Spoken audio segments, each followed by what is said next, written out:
Sometimes it feels like God is silent. We pray, we hope, we believe, yet life seems to stand still. Nothing changes.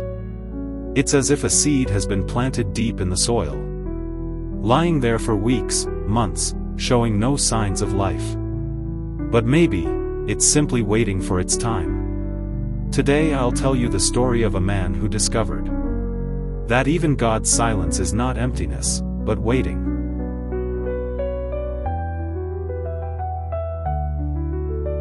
On the edge of a small town, near an old church, there lived a man named Eli. He was a gardener, quiet, kind, a little tired of life.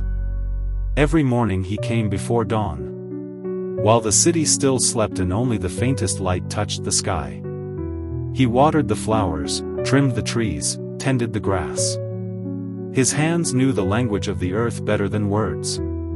And when the first rays of the sun touched the church dome, Eli always paused, looked up, and listened to the bells.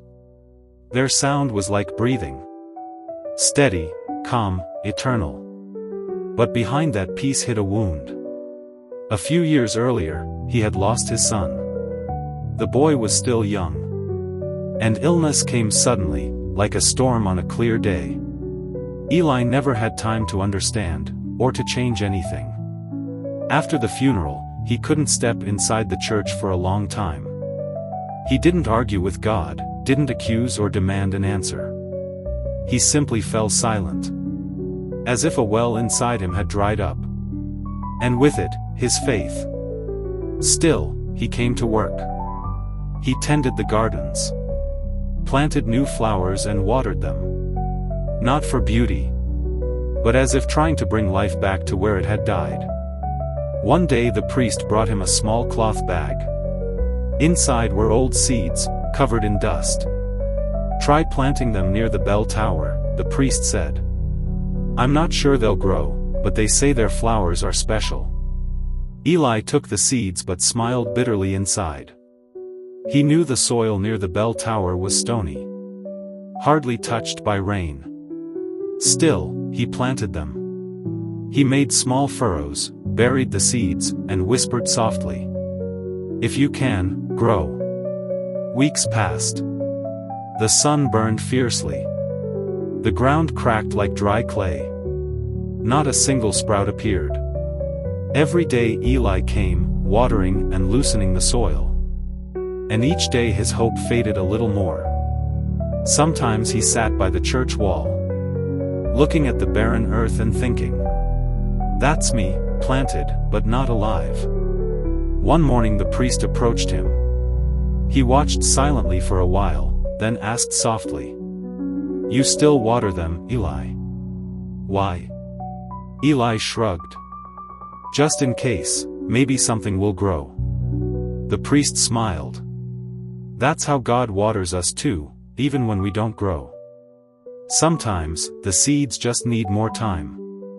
Those words touched Eli deeply. He didn't reply, only nodded.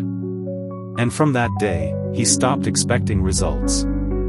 He still cared for the soil, not out of hope, but simply because it felt right. Spring passed. Summer came. The ground near the bell tower looked as lifeless as ever.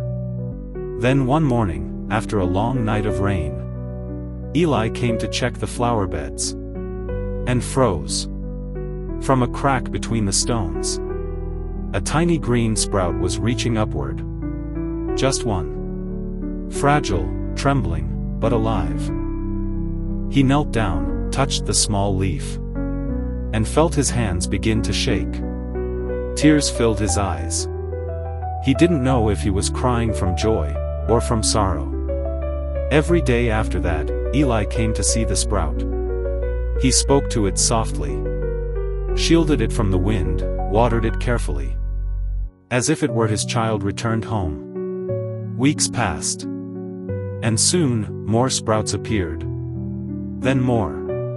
By autumn, the ground around the bell tower was covered in white blossoms. Thin, delicate, almost woven from light. People passing by stopped in wonder. How did they grow here, among the stones? They had no rain, only sun. Eli only smiled. He knew, miracles never grow fast. They simply need time. When the priest later asked him, "What have you learned, Eli?" he answered, "I've learned that God never abandons even the silent ones. He hears us, even when we can't speak. And if the soil seems dead, it only means the rain hasn't come yet."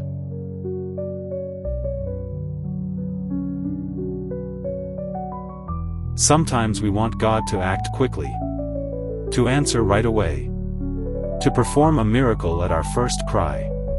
But God plants deeper than we can see, and His seeds grow in silence. When we think all is lost, when hope has died, somewhere deep beneath the dust and tears, life is still breathing. And one day, when the rain finally comes, from the cracks of our pain, a green sprout of faith will rise. And then we'll understand. God was never late. He was only waiting for our hearts to become soft earth.